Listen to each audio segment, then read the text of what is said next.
महेश वर्मा, सवाल बड़ा सीधा है। यहां पर दो बयान मैं चाहूंगा आप उनका संज्ञान लें। मनोहर लाल खट्टर जब पार्टी में ज्वाइन करवा रहे थे कैलाश गहलोत को, वो कहते हैं मोदी जी और बीजेपी की विचारधारा देखकर वो शामिल हुए हैं।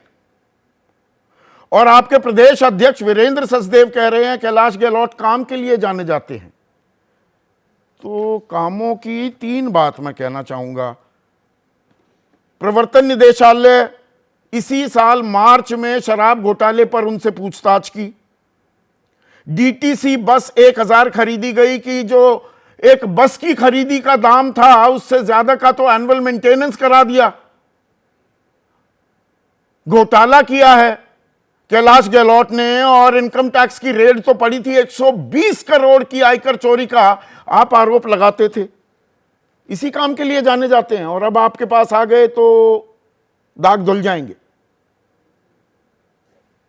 नहीं संदीप भाई, हमने अब ये आपने ऐसा कैसे सोच लिया? और हम कब कह रहे हैं कि हमने आरोप नहीं लगाए? और हम कब कह रहे हैं नहीं हुआ उस सरकार में? की बात ये देखिए कि संजय सिंह जैसा व्यक्ति आपके टेलीविजन पे सरकार से अपने मतलब तूतों का, अपनी काली कमाई को लेकर इस प्रकार के उन्होंने लॉजिक दिया, तर्क दिया, है तो सन्न था। ने कैलाश गहलोत को जो है मंत्री या विधायक इसलिए थोड़ी बनाया था काली करतूतों में हमारे साथ ना रहे, हमारी काली कमाई का वो अच्छा, कैसे काली हमारी कमाई कर रहा था कि नहीं कैलाश गहलोत? जो आप आरोप लगा रहे मैं थे तो ये कह रहा वो हूं पुख्ता आरोप थे, हवाई आरोप थे। आज आपकी पार्टी के अहम सदस्य बन गए हैं कैलाश गहलोत, क्योंकि टर्निंग पॉइंट बता रहे हैं। कैलाश गहलोत का पार्टी में आना टर्निंग पॉइंट होगा, ये मनोहर लाल खट्टर कह रहे हैं। नहीं, वो तो कैलाश गहलोत जी को तो चाहिए था कि अभी वो रुकते। अभी तो जो भी इनके यहाँ से निकलेंगे सबको ये गुर्गा करार देंगे, सबको ये भ्रष्टाचारी बता देंगे। नहीं, आप बता रहे थे। नहीं, आप बता रहे थे, आप कंफ्यूज हो गए थोड़ा। कैलाश गहलोत को भ्रष्टाचारी बीजेपी बता रही थी, अब वो शिष्टाचारी हो गए। वहां भ्रष्टाचार बीजेपी का, ये शिष्टाचार। हमने जो आरोप लगाया उस आरोप से हम कहीं भाग रहे हैं क्या? आपने पूछा ना, भागता हुआ जो व्यक्ति आया उसको आप नहीं पकड़ पाए, उससे सवाल नहीं दाग पाए कि भाई ये तुम्हारा वही मंत्री है जो आज बीजेपी तो भ्रष्टाचारियों को याद आ रहा है पार्टी में शामिल कराना बीजेपी का नया शिष्टाचार है। भ्रष्टाचारियों की बात नहीं है, उस सरकार ये नए किस्म का शिष्टाचार है क्या? वो अकाउंटेबल थे। हमने जो हमारा विपक्ष के नाते हमारी जो ड्यूटी थी, हमारी जो जिम्मेवारी थी, हमने उसके तहत जो वहां गलत अच्छा, काम तो मतलब जैसे एक मिनट महेश, अजित पवार जुलाई 2023 में वो एनडीए की सरकार, महायुति की सरकार को ज्वाइन करते हैं, उप मुख्यमंत्री बनते हैं। जनवरी 2024 इकोनॉमिक ऑफेंसेस विंग वो सेकंड क्लोजर रिपोर्ट फाइल कर देती है। प्रफुल्ल पटेल जून 2023, वही टाइम है, एनडीए में आ जाते हैं। 2024 में जो आप कह रहे थे एयर इंडिया के विमानों की खरीदी में जबरदस्त घोटाला किया है, सीबीआई क्लोजर रिपोर्ट फाइल कर देती है मार्च 2024 में। प्रताप सरनायक, ईडी रेड करती है और जब वो बीजेपी के साथ आ जाते हैं तो कोर्ट क्लोजर रिपोर्ट एक्सेप्ट कर लेता है। हेमंता बिस्वा शर्मा, अगस्त 2014 में उनके घर पर सीबीआई रेड करती है। 2015 में वो बीजेपी ज्वाइन करते हैं, उसके बाद केस खुला हुआ है, आज तक कोई कार्रवाई नहीं हुई। अगस्त 2015 के बाद एक बार भी पूछताछ नहीं हुई। फेरिस्त बहुत लंबी है, सिर्फ 3 उदाहरण दिए मैंने।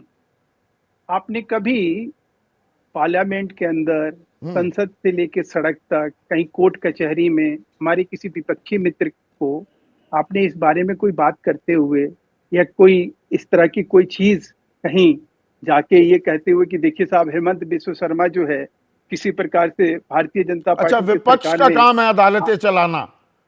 नहीं, ये अदालत से पूछिए ना मेरे भाई। विपक्ष का काम है सीबीआई ईडी चलाना।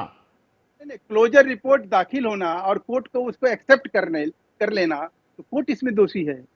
कोर्ट को अब आप आईना अच्छा, दिखाना कोर्ट को चाह रहे दोषी है। हैं, अच्छा, या कोर्ट अच्छा, को ये अच्छा, जताना अच्छा, बताना चाह रहे हैं। बहुत एक अच्छी बात, चीजें एक बात, पकड़ते हैं आप। नहीं, नहीं, एक मिनट, बढ़िया चीजें पकड़ते हैं, मैं तो तारीफ कर रहा हूं आपकी।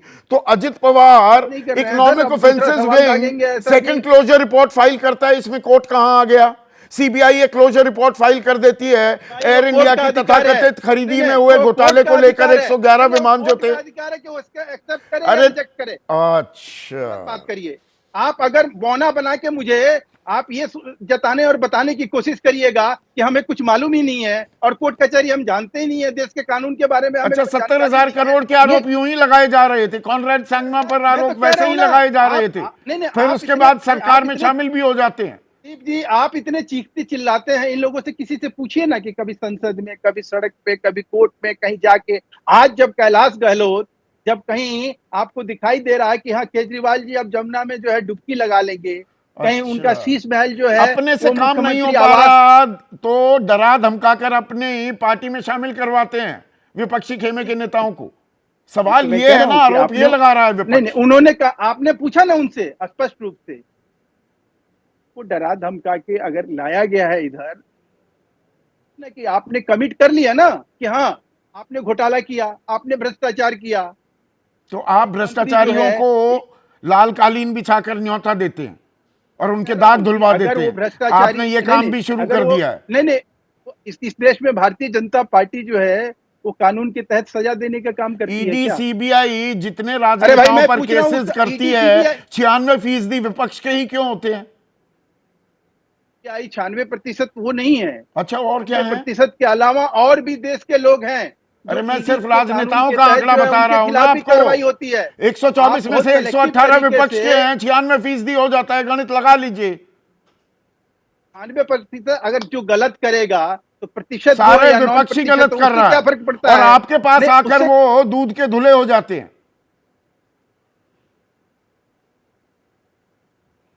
कहाँ थे वो? दूध के धुले हुए थे, जैसे भारतीय जनता पार्टी में आए वो पापी हो गए।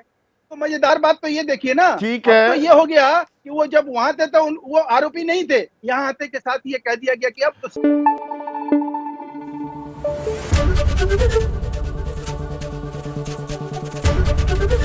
एबीपी न्यूज आपको रखे आगे।